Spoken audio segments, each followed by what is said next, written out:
Hola, ¿qué tal? Muy buenas noches, mi nombre es Osvaldo Saavedra y como parte de esta quinta semana de análisis y resúmenes de lecturas, me ha tocado analizar el texto Mapeando el paisaje político hacia un análisis SIG, es decir, Sistemas de Información Geográfico, de las diferencias medioambientales y sociales, de Steve Kosiba y de Andrew M. Bauer. Lo interesante de este análisis y a manera de resumen general es que estos autores van a plantear una nueva metodología para conocer la importancia que tienen estos sistemas de información geográfica, que son una herramienta que tomamos los arqueólogos de la topografía y que nos permiten y nos van a permitir conocer muchos aspectos en relación a la organización espacial y las dinámicas que se tiene con el ambiente en un determinado contexto. Ahora, las ideas principales que tiene esta lectura es primero una preocupación o una revisión crítica de cómo se enfoca este sistema de información geográfica en el análisis del ambiente y las dinámicas que la sociedad va a presentar con ello, a partir de su organización social, política y cultural. Otro aspecto importante es que esta va a analizar en específico la información arqueológica del centro político del imperio, en este caso en Ollantaytambo. Ahora, a manera de planteamientos generales que toma la lectura, nos habla primero de algo conocido como aproximación econométrica. Si queremos hablar de aproximación econométrica, pues tal vez nos suene la idea de economía, que está muy relacionada al tema, porque en realidad habla de un enfoque mucho más racional, en el cual los seres humanos van a tomar en cuenta aspectos como recursos, accesibilidad, tierras de mejor calidad, para aumentar tanto la producción como también disminuir, por ejemplo, los temas de gastos de energía, es decir, asentarte en espacios donde te sea mucho más sencillo llegar a determinados recursos, ya que esto implicaría un menor costo de energía, ¿no? Algo visto de manera muy económica, ¿no? En los recursos, tanto sociales como de este tipo.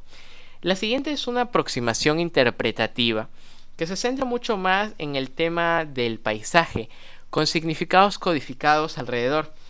Esto busca y asume que hay una relación cultural, inclusive de memoria o ancestralidad con el pasado.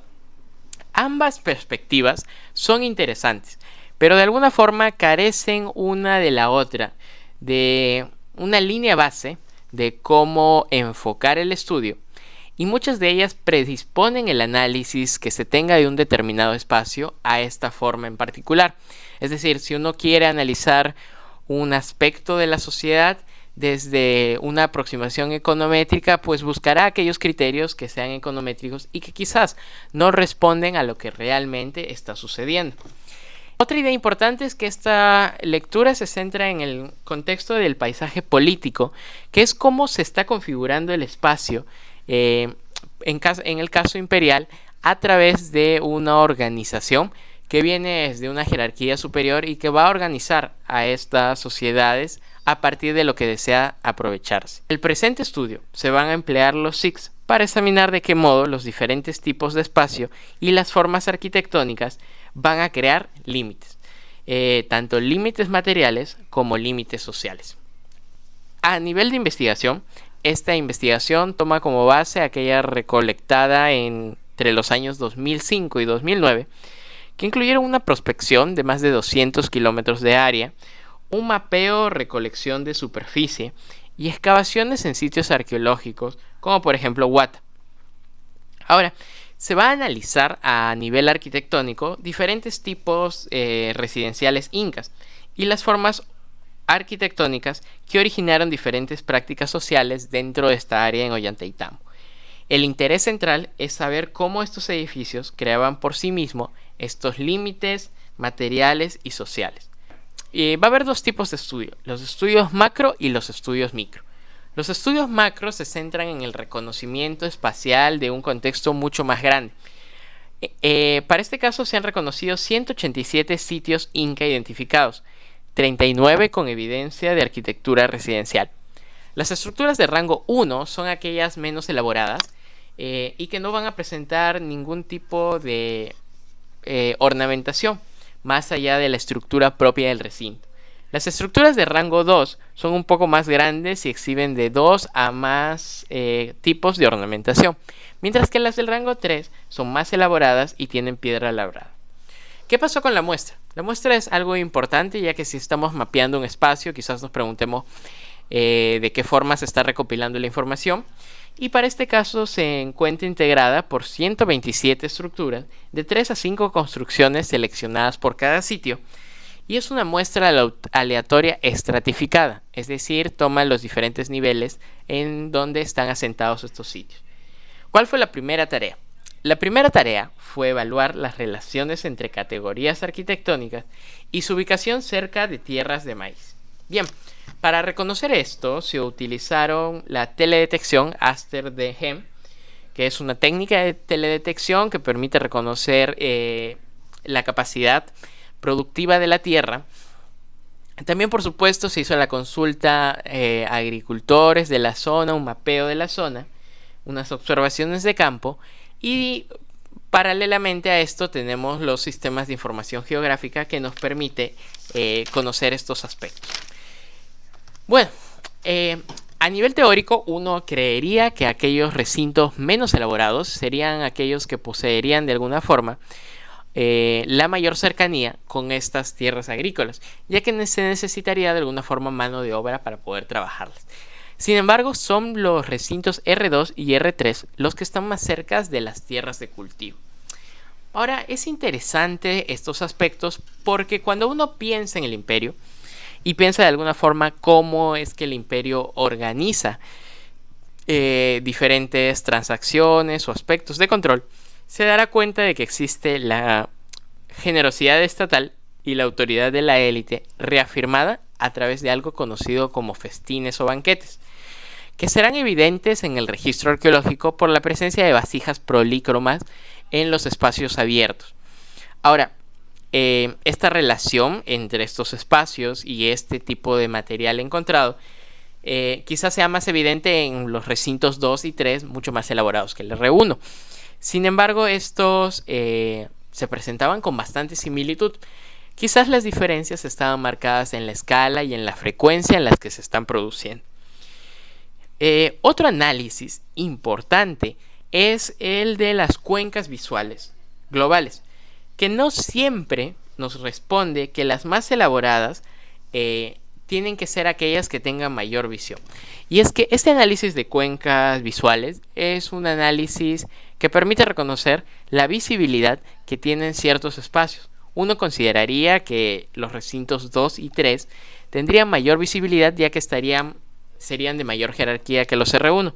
Sin embargo, se encuentran bastantes similitudes. Eso sí, hay un aspecto importante que este tipo de estudios les permitió hallar a los autores. Y es que los recintos 2 y 3 tienen mayor visibilidad a paisajes sacralizados como apus, o sea, picos de nevados, que brindaría o sería un marcador de mayor jerarquía también en relación a las ceremonias o sacralidades del espacio. A nivel macro, entonces, este tipo de análisis se centran en esos estudios, tanto reconocimiento de tierras como visibilidades. Para el nivel de microescala, se van a enfocar en dos sitios importantes de la zona prospectada, que son los sitios de Huata y Pajpapayoj. Huata es un recinto, un asentamiento de élite y un sitio ceremonial relativamente grande y fortificado de unas 27 hectáreas, que cuenta sobre todo con edificios R2 y R3, mientras que Papayoj es una aldea de pobladores mucho más pequeñas de recintos R1. Es interesante el análisis que se hace aquí porque no solamente se enfoca en lo que ya se conocía a nivel de macroescala, sino que en microescala se verán aspectos como la distribución de los espacios, la circulación a través de los recintos, de alguna forma los restringidos, mucho más importantes que aquellos de acceso mucho más sencillo, y una distribución espacial en la topografía a partir de las reconstrucciones 3D que nos permitirán reconocer aquellas características que van a marcar las diferencias de las organizaciones sociales políticas y económicas que está marcando el imperio. Es interesante estos análisis micro, pues que exploran las características de circulación, de distribución de espacios a partir de la topografía y gracias al uso de los sistemas de información geográfica que permiten las reconstrucciones 3D y el mapeo general de los distintos recintos alrededor del espacio por donde se distribuyen, han permitido evidenciar aquellas características de organización social, política y cultural que tenían los incas en ese entonces. A manera general, estos dos sitios brindan una visión muy interesante de cómo se aplica este sistema de información geográfica y se complementa con otros trabajos. Esto nos lleva a las siguientes conclusiones: que la metodología empleada por Steve Cosina